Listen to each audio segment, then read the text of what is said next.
नमस्कार दोस्तों। मैं आपका एस्ट्रोलॉजर और गाइड विजय गोयल बोल रहा हूँ। और हम लोगों ने लाल किताब 1941 की श्रृंखला चला रखी थी, जिसमें मंगल ग्रह तक की सीरीज अपन ने कंप्लीट कर दी थी।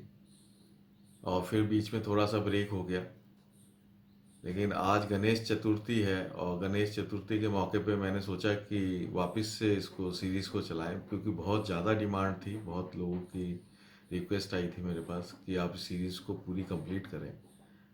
तो मैं आज गणेश चतुर्थी के मौके पे बुध ग्रह पे जो लाल किताब 1941 पे जो लिखा हुआ है, उसकी मैं आज कमेंट्री देता हूँ। बुध खाना नंबर 1, पेज 132, लाल किताब 1941, उस पे क्या लिखा हुआ है उस पे कमेंट्री में आज देता हूँ। जैसे कि मैं हमेशा पहले बताता रहा हूँ हर उसके अंदर, कि जो लाल किताब की जो शुरू की लाइनें होती हैं, फर्स्ट लाइनें जो होती हैं, वो आशया को इंडिकेट करती हैं, वो मूल बात को इंडिकेट करती हैं। और बुध खाना नंबर 1 में है, तो खाना नंबर 1 जो है यहाँ पे सूर्य उच्च का होता है, शनि नीच का होता है और मंगल का ये घर है। ये बात हमेशा खाना नंबर 1 के बारे में हमेशा जानना चाहिए। अब हम बुध खाना नंबर 1 पे क्या लिखा है वो मैं आपको बताता हूँ। आम साधारण हालत माँ घी। आम साधारण हालत माँ घी। माँ का मतलब माता जी, मदर। घी का मतलब यहाँ पे डॉटर है, बेटी। तो आम साधारण हालत माँ घी, यानी कि बुध खाना नंबर 1 में होगा तो डॉटर और मदर का रिलेशनशिप को वो इंडिकेट करता है। ये इस तरह का स्वभाव को इंडिकेट करता है। तो इसके ये मतलब हो सकते हैं, कई सारे मतलब हो सकते हैं, कि जिसका बुध खाना नंबर 1 में है वो अपनी माँ की तरह दिखता हो, ऐसा हो सकता है। या अपने माँ के स्वभाव में जाए, जैसा माँ का स्वभाव है वैसा उसका स्वभाव हो, ये हो सकता है। या माँ से उसको विरासत मिले, माँ का उसका अति प्रेम हो, ये इस तरह की बातों को इंडिकेट करता है। तो विरासत में मिले और उसका स्वभाव माँ जैसा हो, ये बात होने के ज़्यादा चांसेस है ना। प्रेम की बात थोड़ी अलग है। तो आम साधारण हालत माँ घी।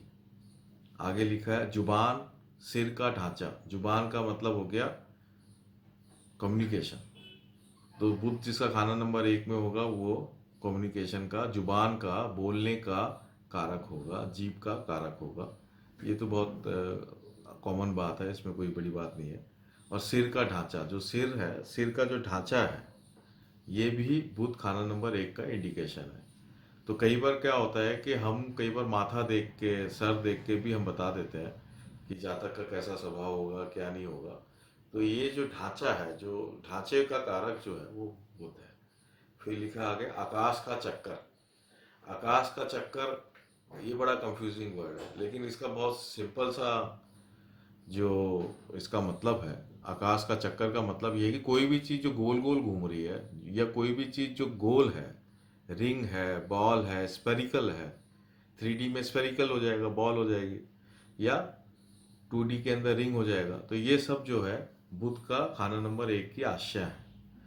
औरत के टेवे में अब बुध मानित सूरज उत्तम होगा और पैदाइश भी वक्त दिन सूरज के बाद मगर सुबह की तरफ की होगी। यानी बुध खाना नंबर 1 अगर औरत की कुंडली में है तो वो दिन में पैदा होगा। एक तो ये बात इसमें लिखी है, दिन में पैदा होना चाहिए। सूर्य उदय से लेके सूर्य अस्त के बीच में वो पैदा होगा। और दूसरा, उसका सूरज बहुत अच्छा होगा, यानी बुध खाना नंबर 1 में औरत की कुंडली में बहुत अच्छा होगा। सूरज अच्छा होने का मतलब ये है कि सूर्य की सारी क्वालिटीज भी उसके अंदर होगी। अब आगे चलते हैं। अब इसमें दोहे पे आ जाते हैं। पहले घर का बुध है राजा, घूमते फिरते घूमे फिरता दर बदर। घूमे फिरता दर बदर। पहले घर का बुध है राजा, यानी जो भी ग्रह खाना नंबर 1 में आएगा वो राजा कहलाता है लाल किताब के अनुसार। तो पहले घर का बुध है राजा, जैसे ही पहले घर में बुध आएगा तो राजा बन जाएगा। घूमे फिरता दर बदर, यानी कि बुध जिसका खाना नंबर 1 में है वो दर बदर घूमे फिरता है, यानी कि इधर उधर ठोकरें खाता रहता है। उसके जीवन में स्टेबिलिटी नहीं है, स्टेबिलिटी बहुत लेट आती है। या हम यूं कह सकते हैं कि जब तक लाल किताब के अनुसार बुध की उम्र क्रॉस नहीं हो जाती, तब तक उसके जीवन में स्टेबिलिटी नहीं आती है। तो बुध की उम्र जो है 35 साल चक्कर से हम देखेंगे। ठीक है, तो लगभग 34 साल आती है, तो 34 साल के बाद स्टेबिलिटी आएगी। घूमे फिरता दर बदर, चश्म तोता, चश्म तोता अक्कल खोटा, मंदा हो शाम वह सनीचर, मंदा हो शाम वह सनीचर। चश्म तोता, चश्म तोता क्या होता है? तोता तो आप जानते हैं, पैरट।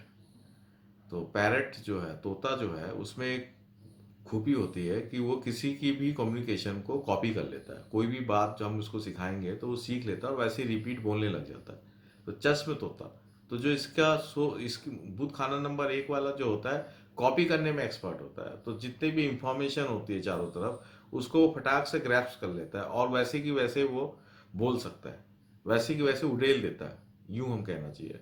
उस पर कोई उसका एक्सपीरियंस नहीं है, लेकिन उड़ेलने में बड़ा एक्सपर्ट है वो। तो कोई भी चीज़ वो तुरंत सीख लेगा, कोई भी बात तुरंत सीख लेगा और फिर उसको वैसे ही वैसे बता भी देगा उसी तरीके से, इसलिए उसको चश्म तोता बोला।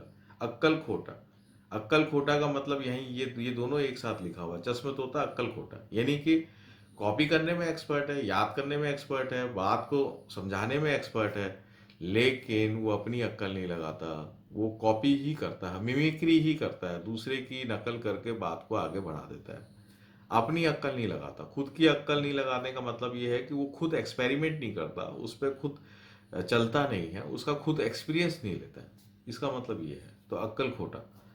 मंदा हो शाम वह सनीचर, यानी कि यहाँ पे मंदा हो शाम में लिखा हुआ है बुढ़ापा, यानी कि उसका बुढ़ापा भी अच्छा नहीं होता, वह सनीचर बचपन भी अच्छा नहीं होता। तो यहाँ पे लाल किताब में ये बात बताई है कि खाना नंबर 1 में जब बुध होता है तो उसका बचपन और बुढ़ापा दोनों ही अच्छे नहीं होते हैं। तबला उम्दा राग मंदा, हमचू माँ ना दिगरे, हमचू माँ ना दिगरे। तो तबला उम्दा राग मंदा, मतलब तबला तो बहुत अच्छा है, राग खराब है। अब ये क्या मतलब हुआ? मतलब म्यूजिकल इंस्ट्रूमेंट बहुत अच्छे हैं लेकिन गायन खराब है। तो इसका मतलब ये है कि वो स्पीकर बहुत अच्छा है, बोलने की कला बहुत अच्छी है, कम्युनिकेशन स्किल्स बहुत अच्छी, लेकिन राग मंदा है। लेकिन उसके पास जो मैटर है बोलने का या जो बात को बताने की जो उसके पास कंटेंट है, वो कंटेंट में दम नहीं है। वो कॉपी किया हुआ है, बस वो कॉपी करके बता देता है, उसमें दम नहीं है, इसलिए राग मंदा बोला है। हम हमसू माँ ना दिगरे, ये एक प्रकार का मुहावरा। हमसू, मेरे से माँ ना दिगरे, मेरे से ज्यादा कोई इंटेलिजेंट नहीं है। इसका मतलब ये सोच है उसकी कि हमसू माँ ना दिगरे, मैं ही इंटेलिजेंट हूँ भैया, मैं सब कुछ याद कर लेता हूँ, मेरे को 1 मिनट में किताब जो है एज इट इज याद हो जाती है और मैं उसको एज इट इज प्रेजेंट भी कर सकता हूँ। तो उसका थोड़ा अहंकार भी है इस बात का। रंग काला गर हो उसका, पानी में पत्थर तरे। अगर उसका रंग काला है, ये बहुत इंपॉर्टेंट बात लिखी है लाल किताब में, अगर उसका रंग काला है तो पानी में पत्थर तरे। रंग काला होने से उसमें क्वालिटी आ जाएगी, यानी कि रंग काला क्या है, काला किसका है, शनि का है। शनि की क्वालिटीज अगर आ गई, शनि बुध का मित्र है, तो शनि की अगर उसकी क्वालिटीज आ गई, शनि की क्वालिटी उसने अडेप्ट कर ली, उसका रंग अगर काला है तो इसका मतलब उसका शनि का प्रभाव उसके उसके शरीर पे है या उसके फेस पे है। तो फेस जो है वो भी खाना नंबर 1 ही है। तो उसकी शनि की क्वालिटीज आने से, शनि क्या, मेहनत का कारक है, तो जो नॉलेज है उस पर वो प्रैक्टिस कर रहा है, इसलिए जो भी चीज वो सीख रहा है उस पर प्रैक्टिस कर रहा है, इसलिए पानी में पत्थर तरे। फिर वो आदमी पानी पानी में भी पत्थर तरा सकता है, पानी में भी पत्थर तैरा सकता है, वो खूबी लेके आ सकता है।